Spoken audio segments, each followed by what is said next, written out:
Bom dia pessoal, tudo bem? Muito prazer. Meu nome é Luiz Otávio Nela Bertanha, eu sou CEO da Ecofunding. Esse aqui é o primeiro episódio de um podcast que a gente vai desenvolver para a Ecofunding com foco em sustentabilidade, com foco específico para o nicho de mercado ESG, mercado voluntário de carbono, as regulamentações, o mercado de energia como um todo, sempre apelando para a parte sustentável, ambiental da temática. Explicando um pouco sobre a Ecofunding, antes de apresentar aos nossos convidados. A Ecofunding, ela é a primeira empresa focada em captação de investimento para projetos socioambientais com foco em retorno em crédito de carbono. Se quiser saber mais, vai no nosso site, vai estar na descrição, ecofunding.com.br. A gente é credenciado pela CVM, a gente atua no mercado para captação de investimento em usinas de bioenergia, projetos socioambientais que têm a pegada real de impacto no meio ambiente. Porque o que a gente vê por aí é basicamente um greenwashing, de que as pessoas investem na sustentabilidade só para poder falar que são sustentáveis, só que na realidade não causa nenhum impacto positivo realmente. A gente está aqui para mudar essa perspectiva, realmente causar impacto nosso na vida das pessoas, no meio ambiente, no planeta em que a gente vive. Esse é uma explicação mais resumida sobre o que é a Ecofunding. Se quiser saber mais, nossos projetos, o que a gente já fez, vai no nosso site, nas nossas redes sociais. E bom, aqui comigo, para o nosso primeiro episódio, eu convidei o Leonardo e o Caio. O Léo, depois ele vai se apresentar, explicando um pouco mais, mas ele é CEO, fundador da Forvat. E o Caio, ele é diretor da Teravat Bioenergia. Pode se apresentar. Primeiramente, prazer. Meu nome é Caio, sou engenheiro elétrico, atuei no mercado de energias renováveis, sou calculeiro e mais ou menos 2-3 anos atuo na parte de bioenergia através de biomassa, desenvolvendo biocombustíveis, biofertilizantes, né? E a ideia da empresa é tirar um passivo ambiental e transformar num ativo, né? Então, você tem um passivo ambiental, a gente tira todo esse passivo ambiental da região e transforma em ativo, mudando toda a cultura ali da região. Então, essa é a ideia. Prazer. Perfeito, prazer, tudo meu. Bom, primeiramente, obrigado pelo convite, sempre uma honra estar aqui com vocês. Agradecer também o pessoal que nos acompanha em casa, no trabalho. Meu nome, para quem não me conhece, é Leonardo Pedrini. Eu formei em Engenharia Mecânica e Energia simultaneamente. Atuo com desenvolvimento de tecnologias para projetos com pegadas ambientais e produção de energia renovável desde 2014. Já tem 1 giga servado como RT e vamos ir para mais projetos, desenvolver mais tecnologia para o setor, para poder levar e garantir nas futuras gerações um ambiente seguro e limpo para que elas possam viver. Perfeito, incrível.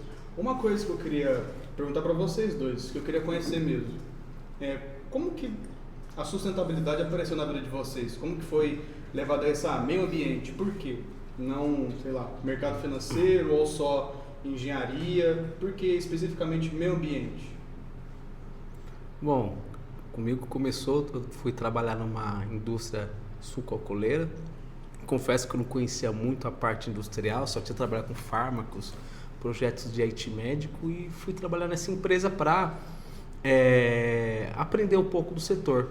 E lá comecei a ver essa parte sustentável do agro, como o agro é forte, porque eu via desde a ponta ali da agrícola até o que ele gerava na cidade, na região, depois você vai para uma indústria e faz aquele produto e fica renovável. Você planta, colhe, gera energia, pode ser através de açúcar, álcool, o que for, proteína, grãos, o que seja.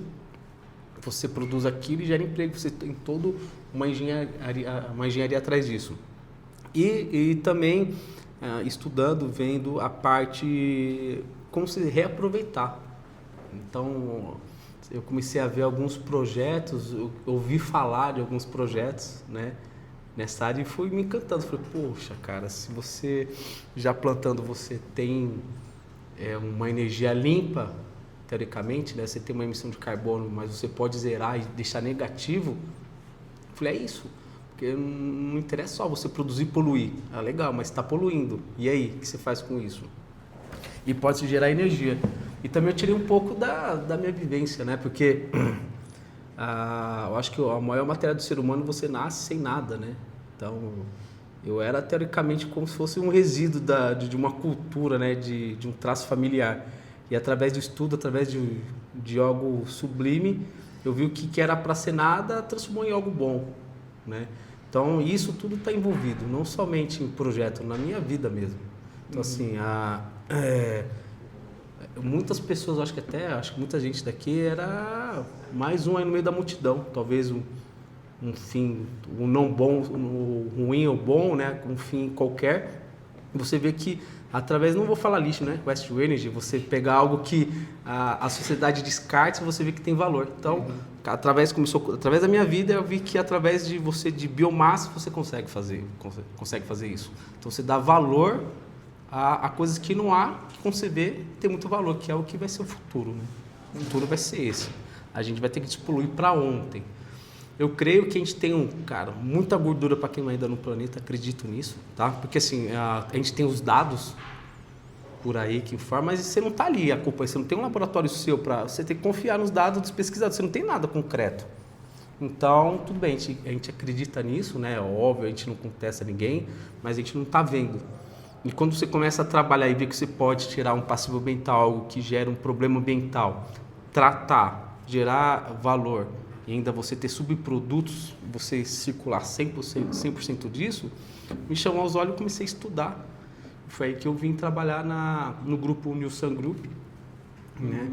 E aí foi que a gente abriu a Terawatt para poder fazer toda a gestão de projetos, business case, fazer todo tipo de projeto, todo o payback, todo o rearranjo financeiro, tecnológico, um grande background de instituições, e isso foi me fomentando, fui estudando mais, comecei a sair da minha área de conforto de só ser aquele engenheiro elétrico, fui ver cabeamento estruturado, fui ver IT médico, fui ver indústria, instrumentação, automação, fui ver processo sempre é aquela coisa, o mago ali, o pessoal não falava muito, é só os caras muito inteligentes. Quando eu vi todas as engenharias, tudo converge para o meu princípio: pressão, temperatura, vazão, fluxo, transformação.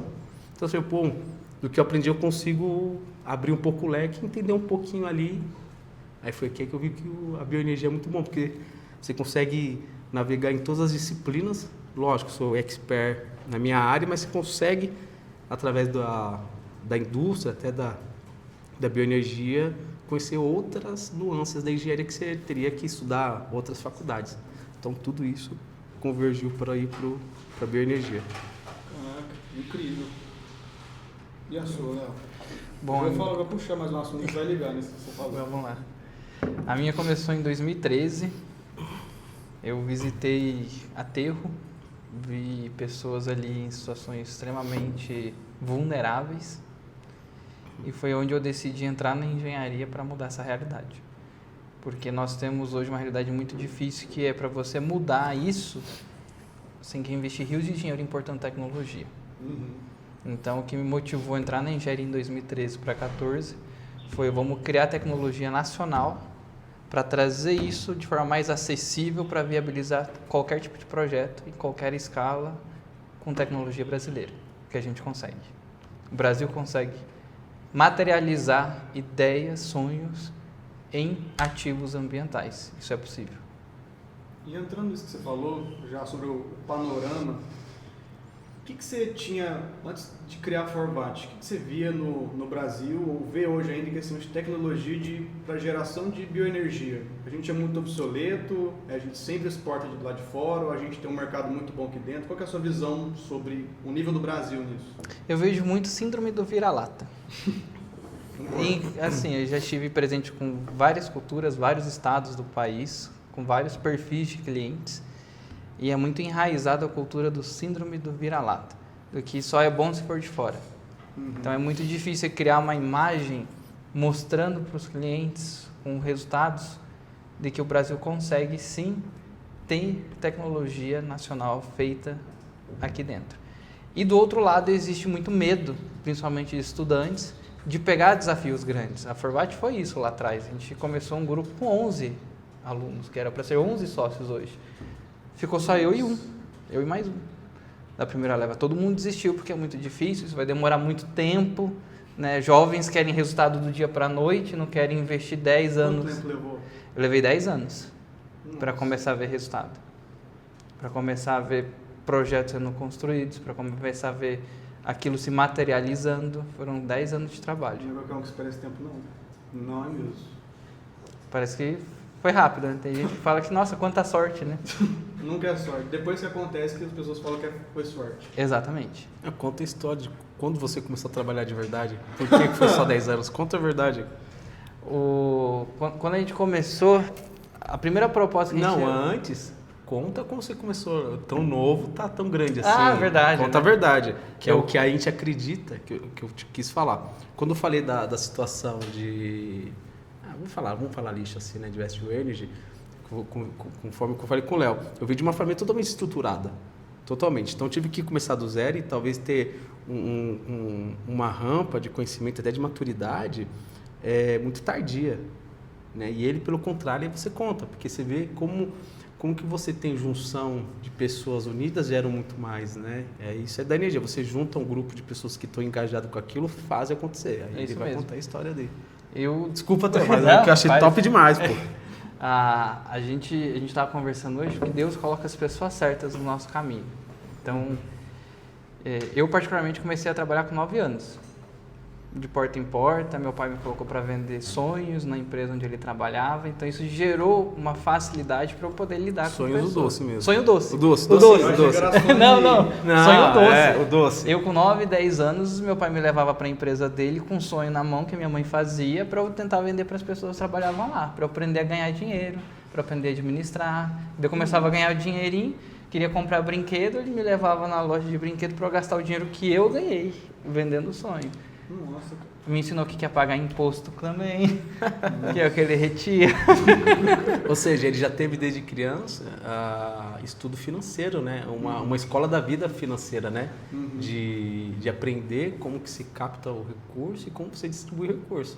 Isso aí. Então assim, poxa, escravizou, tadinho, o menino sofreu, que pai ruim, não. Ele estava ensinando princípios. Por isso que eu falei daquele retardo lá, né? Então, quando você não tem isso desde o berço, princípio, você não quebra tudo que a gente vê no país. Então, o nosso país hoje tem assim do vira-lata por duas coisas. Primeiro, é cultural. A gente foi colonizado de uma forma que um roubava, pegava do outro. Infelizmente, tem aquele jeito de brasileiro, não quer enganar. Você vai até ver em podcast fora, os próprios brasileiros enrolam os próprios brasileiros. Então, a gente tem que quebrar essa cultura e começa dentro de casa. É por isso que eu pedi para ele começar desse exemplo. Você vê que é um rapaz novo, o cara com menos de 30 anos já bateu 10 anos. Por quê? O pai dele ensinou já desde cedo ele começar a trilhar.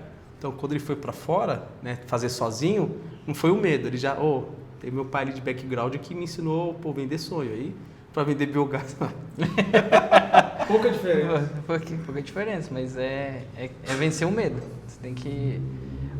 eu vi esses dias que a frase é a seguinte: você tem que fazer a coisa. Você planejar fazer não é fazer. Não. Você estudar como fazer não é fazer. Just do it. Exatamente. Just do it. Você tem que colocar a mão na massa. Tanto que quando a gente resolveu levar a sério mesmo o negócio como negócio, foi no dia 4 de março. A pandemia estourou no dia 9. Nossa. Entendeu? Então, dos primeiros 5 anos era acadêmico, era estudo, pesquisa, laboratório, teste em escala. Aí eu comecei a colocar um pé, abrindo uma consultoria, começando devagar. E quando eu resolvi, eu morava sozinho já, então vendi meu carro, entreguei uma casa que eu tinha lá em Curitiba e vou 100%, eu mudei para o interior do Paraná, vou 100% no all-in, ou vai ou não vai. No que eu fui, estourou a pandemia. Nossa. Aí eu escolhi continuar do mesmo jeito. Né, olhando hoje, tem muita gente que não acredita, mas eu morei numa kitnet de 20 metros quadrados, onde a minha despesa de vida toda era R$1.000 por mês. Nossa. Eu tive que sambar. No ano, faturamos R$30 mil. No ano, 12 meses para faturar R$30 mil. Não, mas já é algo. Já tem que começar. Tudo tem um começo. 2.800 por mês, nem isso. Nem isso, não isso. Tudo é um começo. E gastamos 20 numa contratação de uma consultoria para aprender a vender também, aprender a estruturar, porque a gente é engenheiro, né? Então, quando está começando, tem muita coisa que você não sabe.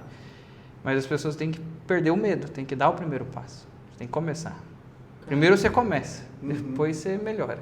Quem fica planejando, isso até por experiência própria minha que eu vejo de outras pessoas. Todo mundo se importa em ter a ideia perfeita. que eu vou fazer o planejamento da empresa. Como é que vai ser o Business Model Canva? Porque vai ter isso, vai ligar nisso, isso aqui não, mas isso aqui não dá. Aí nós vamos estudar de novo. E fica nesse planejamento do modelo de negócio, nunca fecha. Nunca dá o modelo de negócio perfeito. Isso mesmo. E nunca sai do papel. Isso mesmo. Nossa, eu já passei por isso já. Nossa, isso aqui não fecha não, mas tem que ser desse jeito. Mas o mercado não tem espaço, então acaba a ideia.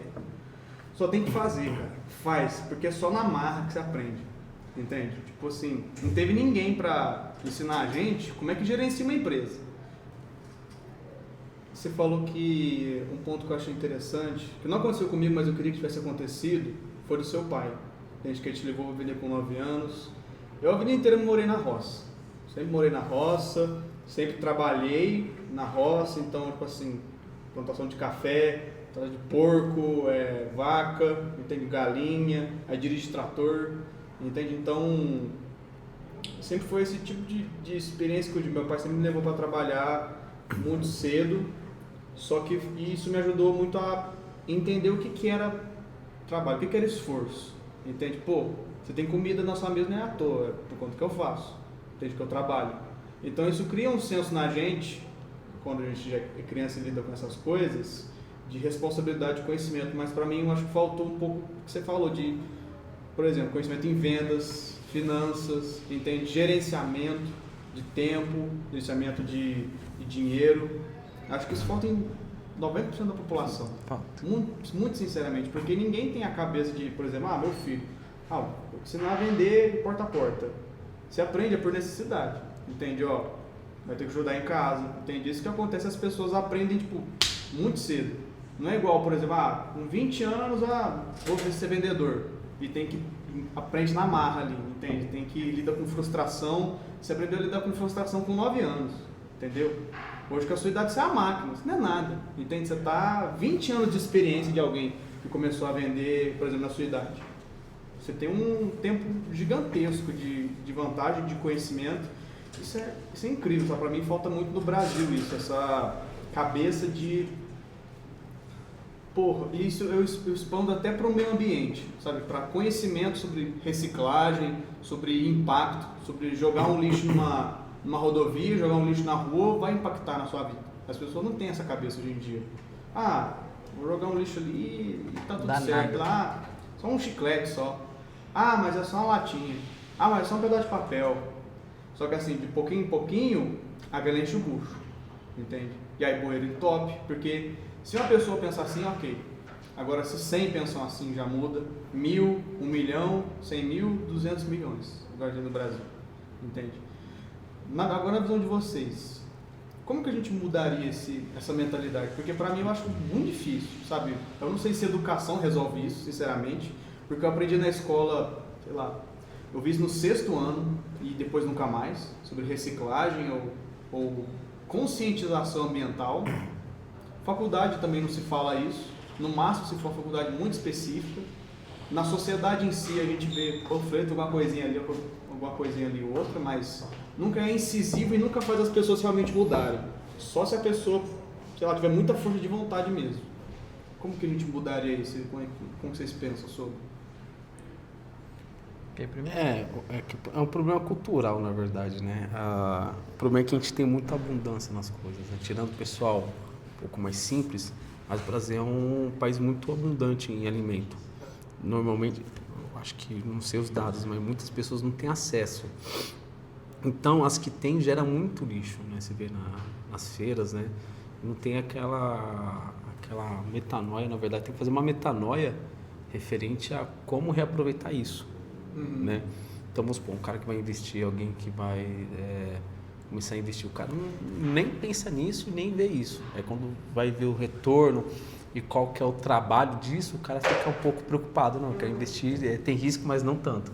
E a parte de bioenergia, através de biomassa, é algo que não é complexo, mas também não é nada um bicho de sete cabeças. Então, acho que primeiro começa por aí, né? Eu acho que o primeiro passo, na verdade, é sempre ao contrário. Tem que ter educação, mas eu acho que isso está muito longe de um setor da indústria, que é do biogás, da biocombustível, biomassa. O que a gente vai fazer É setoriar. Naquela região que a gente está implementando, fazer, mostrar que tem retorno, mostrar que é rentável muito, mostrar que você está tirando um passivo e virando ativo, cara, você muda 100%. Não existe isso, não existe. Mas e se não render muito?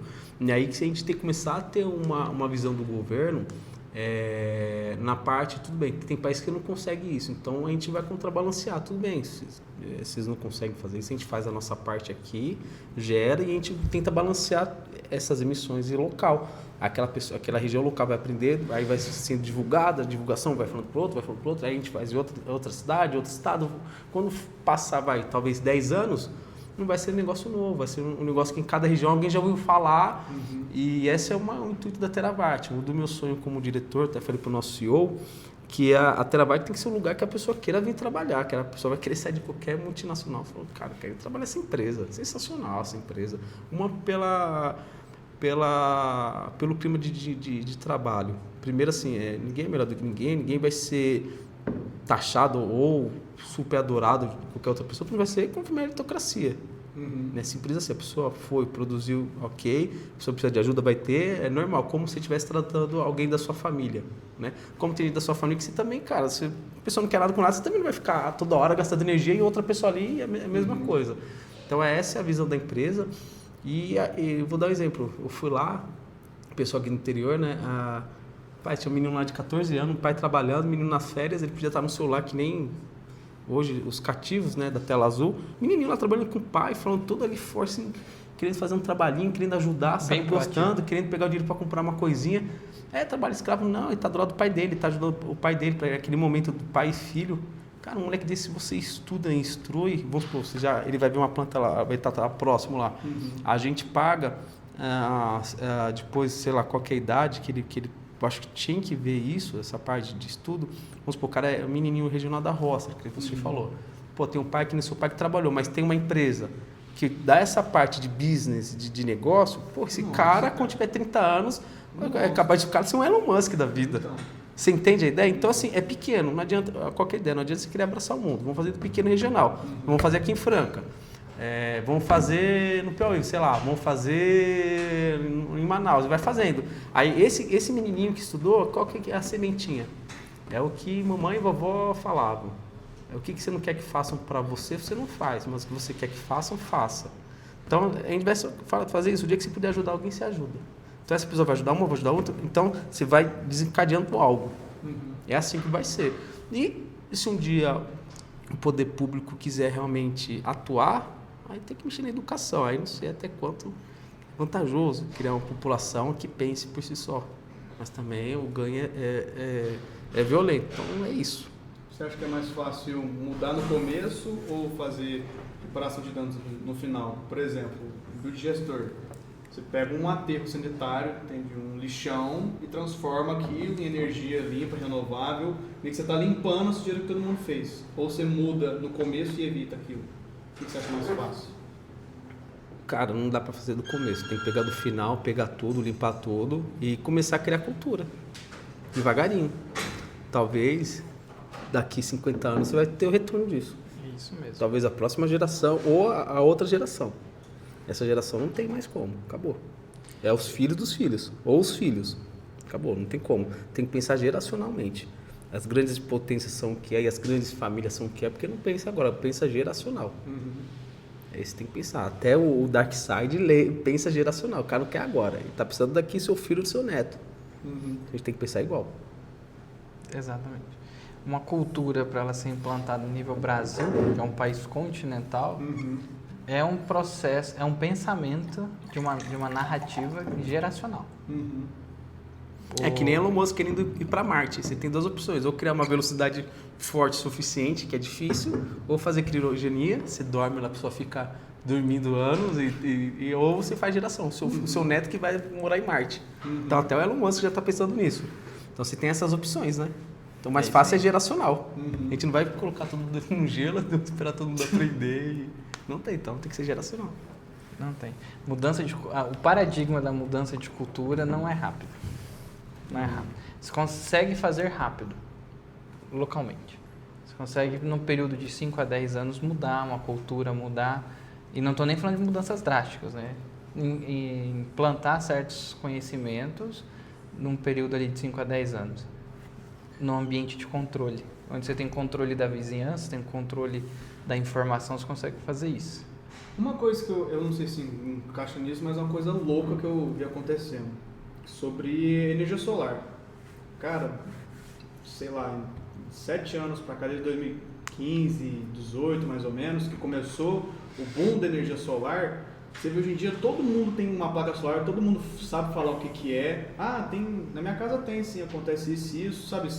Parece que isso se englobou na cultura da energia solar, sabe? Coisa que, por exemplo, eu não aprendi isso na escola. Não aprendi, eu fui ver na vida real, sabe? Que isso existia, que isso gera energia através disso, que o painel solar ele não gera 100% de energia, só 80%, 60%, depende de quanto que ele está limpo ou não, da angulação do sol. Parece que isso foi englobado, não sei se ficou muito famoso porque era muito rentável e distribuiu no Brasil inteiro e agora todo mundo sabe, ou se foi porque, não sei, foi implantado localmente, como você falou, isso foi disseminando.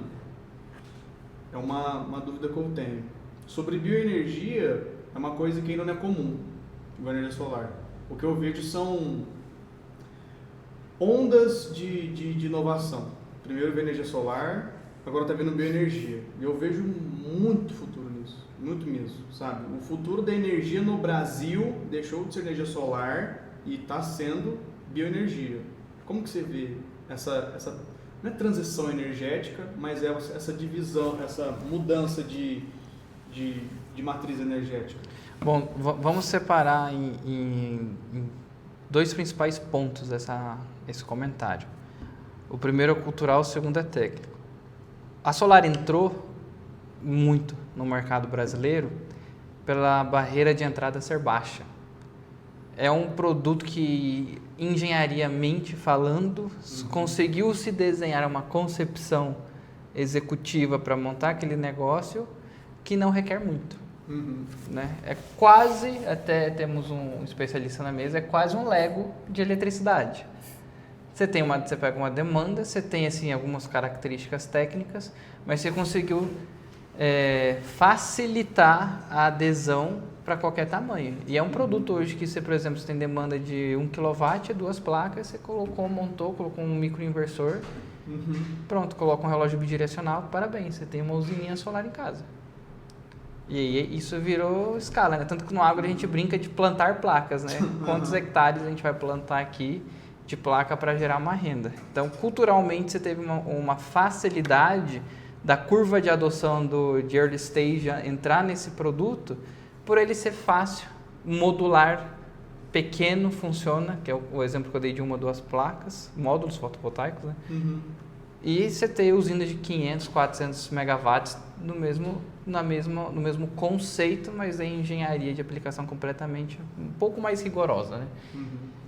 Então você teve essa vantagem. A cultura da bioenergia você não consegue levar isso, porque você tem uma barreira de entrada que eu vou traduzir em volume necessário para o negócio ser viável, que já não é mais residencial. Não é mais um microempreendimento ali. Você não consegue ainda viabilizar uma usina para ele. Tem payback de 9, 10, 12, 15 anos que muitos investidores entendem isso como longo. Não tem o pensamento de se é curto prazo, meu neto vai usufruir disso. Ainda existe essa barreira de entrada. Agora, olhando a questão da transição de uma fonte para outra, solar teve um boom muito bom, legal, não gera 24 horas, não é uma energia despachável. Mas tem armazenamento, mas vamos olhar o deslocamento de carga de geração e carga de consumo. Então, por exemplo, o Centro-Oeste, que é o ambiente que a gente mais atua, tem muita deficiência de infraestrutura. Tanto que lá já trocou 3 vezes de concessionária no estado que eu estou, em razão de você ter que fazer bilhões de investimento em infraestrutura. O escritório jurídico nos atende, no ano de 2024, reuniu em irregularidades de custo de conexão mais de R$1 bilhão. Onde tem 3 vizinhos querendo fazer uma usina solar, ela cobrou 5 milhões de conexão desse cliente, 10 milhões daquele cliente, 8 milhões daquele cliente.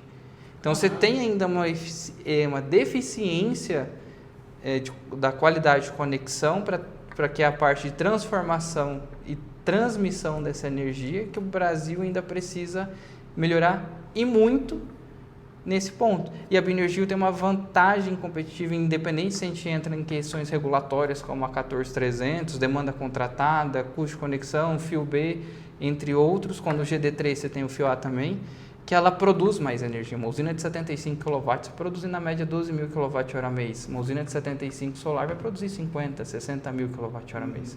Então você tem um volume de produção muito diferente. Isso no perfil técnico de transição. Quando a gente analisa o player, que é o investidor que faz esse investimento nesse tipo de negócio, se ele faz uma solar, ele só tem uma fonte de receita, que é o mercado de energia. Quando ele faz uma usina de biogás, ele tem outras fontes de receita, como o biometano, como o crédito de carbono, como o biofertilizante, fora o ativo do gate fee, que é cobrar para receber essa biomassa. Então você tem uma segurança de investimento muito melhor. Mas o elo da transição, do porquê que o solar está sendo freada por lobbies, e não vamos nem entrar muito na questão política, de distribuidoras, e a bioenergia está sendo despontada muito, porque o custo para fazer isso caiu em relação a outros fatores. A geração de energia é muito maior do que a gente tinha antes na solar. E você tem uma geração 24 horas despachável. Se a gente pega a Lei 14300, que regula a geração distribuída dessas usinas, você vai ver que a solar, por exemplo, ela tem que estar pronta em até 12 meses. Fonte despachável tem 30 meses de prazo de conexão. Então você tem ali já uma concorrência muito melhor. Então tem algumas vantagens regulatórias e políticas em face a promover de fato uma transição para a biomassa, olhando só a questão do ponto essencial para isso, que é conexão e transmissão de energia. Como que você desloca a energia gerada, cientificamente falando, os elétrons ali gerados, para a malha da rede. Essa é a principal vantagem que a bioenergia tem face à solar. E uma coisa sobre você falou do mercado. Quando que começou a falar de bioenergia? Quando começou? Qual que é a abertura das empresas para isso, sabe? Elas estão começando a enxergar. Onde que está essa curva? Sabe? Em que ponto dessa curva a gente está falando de bioenergia no Brasil? O Brasil teve algumas ondas de bioenergia da década de 80 para cá. Sério? Teve, assim? Principalmente no agronegócio. Então, por exemplo, o centro-oeste do Paraná, região de agronegócio em Goiás, Mato Grosso do Sul, teve ondas de empresas canadenses. Eu me lembro de uma de cabeça que é a G-Cert, que já não existe mais, que fez parcerias com a Perdigão da época, isso eu estou falando de 2007. Então, de 80, teve uma onda, fizeram 20, 50 biodigestores naquela época, para queimar no flare e fazer crédito de carbono. Abandonaram. 2006, 2007 teve outra onda. Então, por exemplo, lá em Goiás teve mais de 100 biodigestores construídos, todos abandonados hoje praticamente. Tem 2 ou 3 funcionando ainda. Nossa. Dessa época. Mas por que abandonaram? Para explorar crédito de carbono na época, que era uma novidade, era um boom do mercado. Aí começou, e a empresa em si que conseguiu, pelo lobby, fazer parceria com esses frigoríficos com esses grandes frigoríficos da época, executaram muitas obras. Eu já passei por mais de 200 biodigestores nessa situação. Paraná, Mato Grosso do Sul, Mato Grosso, Goiás, Maranhão, Tocantins, que foram dessas ondas, que começaram a construir, não tinha ninguém para cuidar, para fazer o OIM, rasgaram, abandonaram. O que é o OIM? É operação e manutenção. Então, o que era o modelo de negócio na época não foi bom, porque a empresa ia lá, construía e entregava para o produtor rural. O grande problema hoje é a gestão, né? Por isso que muita gente não quer trabalhar, e é um dos nossos desafios e metas. O ativo é nosso. Então, o ativo é da Teravat. Então, eu não vou querer fazer um biodigestor, gastar 40 milhões, investir 40 milhões para 5 anos perder. E hoje o nosso payback, o nosso pior payback é 6 anos e meio, 7 anos. Nosso pior payback de projeto. Então a gente tem payback de 3 anos. Então o que mudou da solar? Antes você comprar ela é impossível. Hoje você com 25K, vamos pôr uma casa de 130 metros quadrados, com consumo aí de 300, 400 reais de energia, você consegue montar uma placa solar por uns 25 mil, 20 mil. Você dilui aí em 15 anos e a placa dura 25, qualquer conta. Poxa, tudo bem, eu coloco 25 mil agora, só que esse 25 mil ia gastar em, sei lá, 10, 15 anos, vai durar 25, eu ganho mais 15 anos. Então hoje virou acessível, a pessoa vai e coloca a placa solar. Quem tem uma graninha, hoje é um Celtinha, né? Além de eu comprar um Celtinha 2006, não é nem mais o Celtinha dos novos. Você compra um Celtinha aí, você coloca a placa solar e tem redução. Você paga a tarifa mínima lá, que é uns R$80, R$100 mínimo ali, sei lá, nem isso. Acho que é, mas, cara, você economiza todo mês R$400. Você coloca a conta, faz a conta, poxa, vale a pena. Você paga extremamente rápido. E aí isso faz sentido. E do biogás, qual que é a nossa estratégia? A gente tem a biomassa, a gente tem os players que consomem. Então o que acontece? Uma empresa que consome gás natural ou queima carvão ainda, que existe muito. Tem gente que queima óleo muito, então polui. Então qual que é a meta? A gente vai produzir o biogás, vai purificar, fazer o biometano, o que a gente tem esse payback muito bom do investimento, só que a gente vai cuidar dos biodigestor, porque é nosso. A gente vai fazer a gestão da OEM. Então a gente vai ter totalmente automatizado, a gente vai ter em tempo real tudo o que acontece no biodigestor. Em cada planta a gente vai ter um especialista de laboratório que vai estar treinado, capacitado, toda a parte química para cuidar do biodigestor, para ele performar sempre. Então vai ser um ativo sempre nosso. Então qual que é o nosso case? Poxa, o cara quer investir. É muito atrativo. Nossa, um payback de 3 anos, aí você vai pagar os juros que a gente faz as nossas continhas, vai para 5 anos, porque pagou os jurinhos lá, beleza, a gente vai pagar mais do que eu pego 10 milhões, a gente cara colocar num banco, enfim, juros, a gente paga um pouco mais do que os juros, então meu payback vem de 3, vai para 5, 6 ali, enfim, dobra que seja, tá? Só que o investidor fica tranquilo, porque a gente vai estar cuidando, vai ser um ativo nosso, ele vai estar lá, ou ele tem uma participação, que você fala de uma parte mais técnica, de 5%, 10%, ele pode escolher, mas normalmente nós queremos investir, ser um ativo nosso, a gente pega o investidor, devolve de tal seu dinheiro aqui, tal crédito de carbono, você ganhou muito dinheiro, diz aqui é meu, vou cuidar. Essa é a diferença da Terawatt. A gente vai cuidar dos biodigestor, a gente vai fazer a manutenção porque o dinheiro é nosso, toda a segurança é nossa, é patrimônio nosso, a gente não vai querer perder, a gente não é louco de querer perder. Então muita gente que até o Léo conhece, que tem no mercado, o cara pega o dinheiro da empresa, faz lá e que se dane a manutenção, fica aquela briga lá e aí você vê a empresa vendendo todo ativo.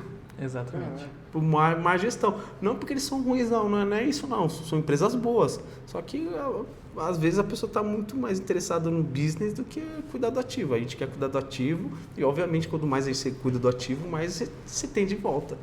Então é uma planta que custa 40, vai valorar 80, 60. Então a grande questão das usinas é manutenção ou tem alguma coisa além? Manutenção e você cuidar do que entra. É cuidar mesmo. É que nem uma dieta.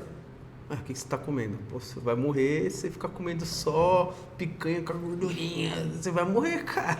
Você tem que ter uma dieta balanceada, meu irmão. E se você conseguir comer picanha, né?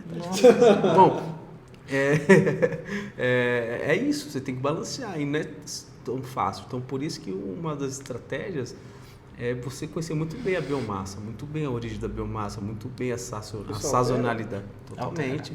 O leite, você vai comer qualquer produto, né? O mesmo gosto todo ano. Muda as estações, sol, chuva, a terra.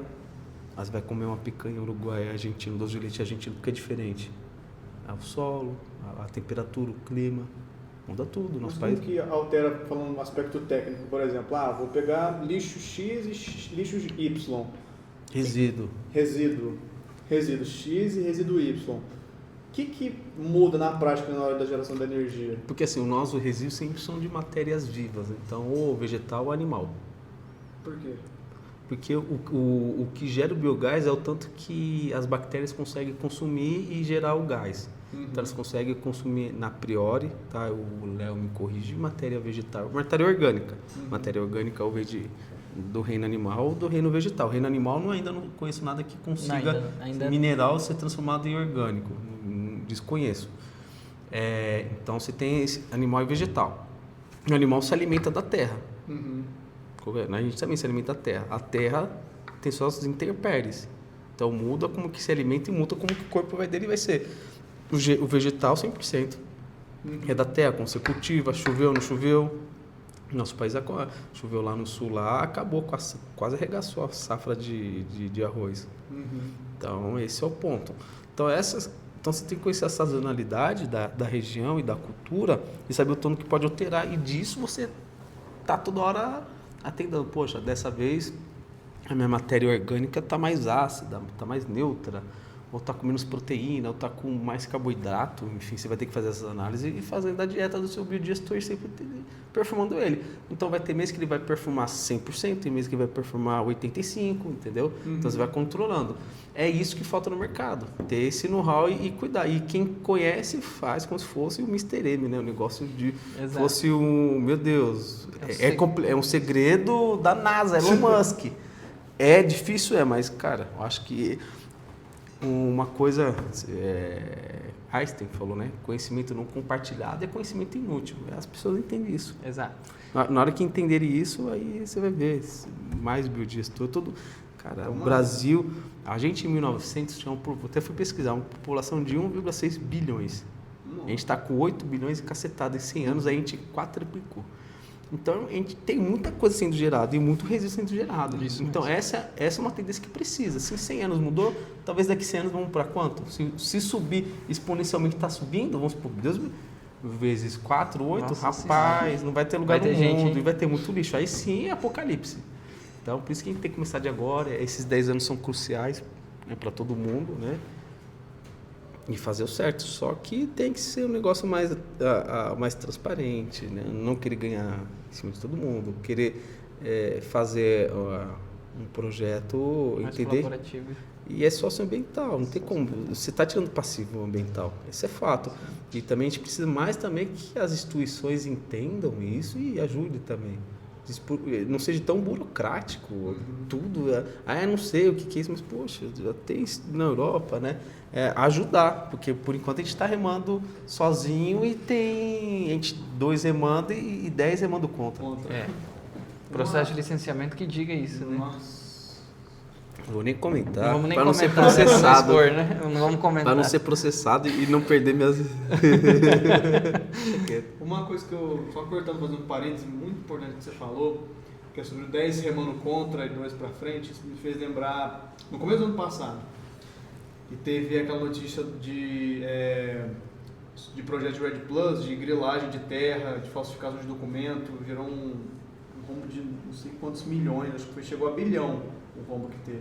Isso afetou o mercado inteiro, afetou a gente, sabe? Eu tinha acabado de conseguir uma parceria com um projeto de Red Plus, 20 milhões de investimento, 200 mil hectares na Amazônia, feito pela BR Carbon, a maior desenvolvedora do Brasil de projetos, sabe? Tudo certificado, tudo laudado, sabe? E aí quebrou o mercado inteiro. Qualquer investidor que eu fosse, qualquer um que eu falasse, cara, o mercado está assim assado, ninguém vai investir em Red Plus. E continua assim por conta de um cara, um médico ainda, que foi lá com o olho grande e falou, vou passar a perna em todo mundo e que se lasque o mundo. Entende? E o mercado inteiro sofre com isso agora. Isso mesmo. Porque quem quer fazer um projeto sério não consegue investimento por conta de um cara desse. Entende? Então isso me impacta demais, cara.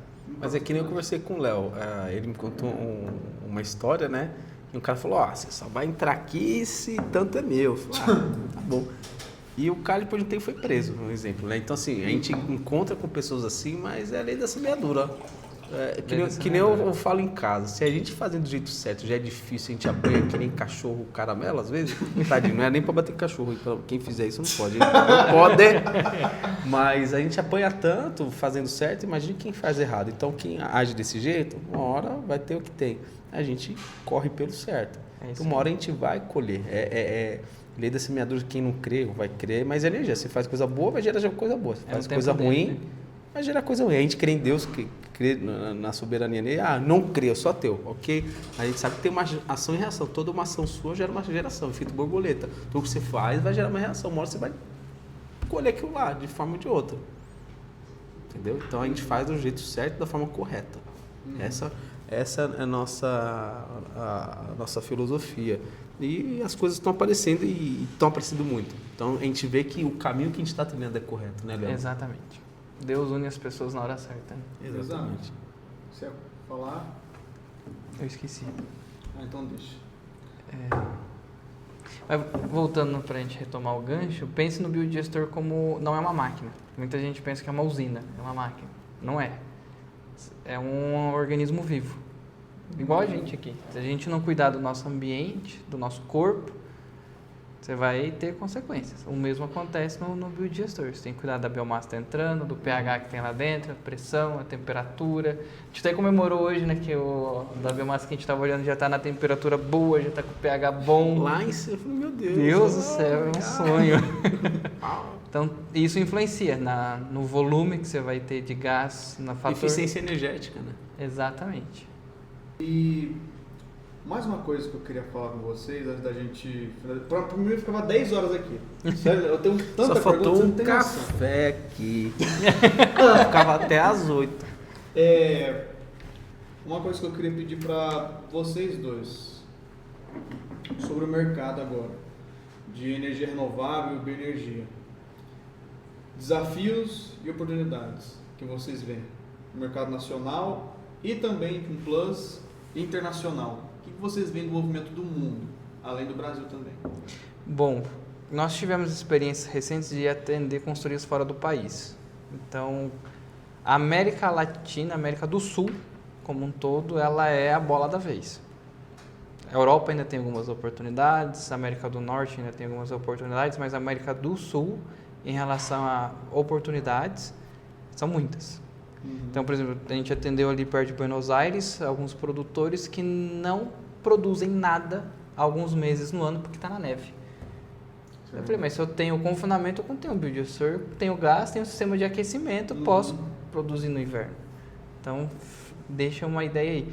Mas a realidade brasileira agora, olhando o cenário nacional, é absurdo. Nós temos muita geração de biomassa, de resíduo, muita mesmo, violenta. Nós temos a lei do combustível do futuro, que traz uma demanda obrigatória de biometano. Então, a lei não é uma ideia que eu estou falando, já é legal. As indústrias já têm a obrigatoriedade de consumir biometano. E o quanto já está pré-definido. Então, por exemplo, 2026, que é daqui a pouco, porque o ano passa assim, né? Amanhã já. Amanhã, já 2026, já é 1%. Então, todo o estado tem que consumir 1%. A demanda só de São Paulo, só de gás, daqueles conectados na malha, sem contar a termoelétrica, é de 35 milhões de metros cúbicos por dia. Nossa, por dia? Por dia. É muita coisa. É muita coisa.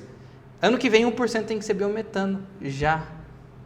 Então, eu diria que a hora do quem está pensando em investir é agora. Para ontem. Para ontem, porque quem chega primeiro...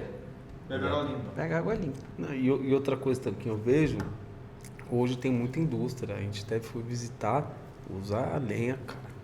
Planta para queimar, para em caldeira.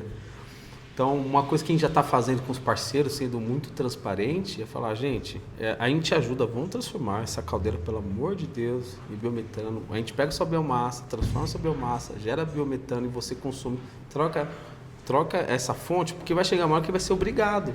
Na hora que ele vai ser obrigado, além de se custar 10, vai custar 100.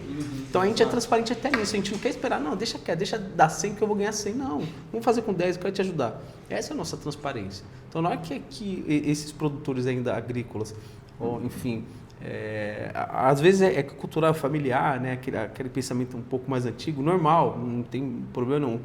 Entender isso e ver que a gente está do lado, pô, aí você faz um negócio, um giro, né, no mesmo local. O cara produz a biomassa, a gente purifica e ele produz o mesmo gás. Então, você começa a deixar negativo. Aí pega, vamos fazer sua frota em biometano, híbrido. Cara, acabou, você mata, você deixa com etanol, porque o etanol é renovável.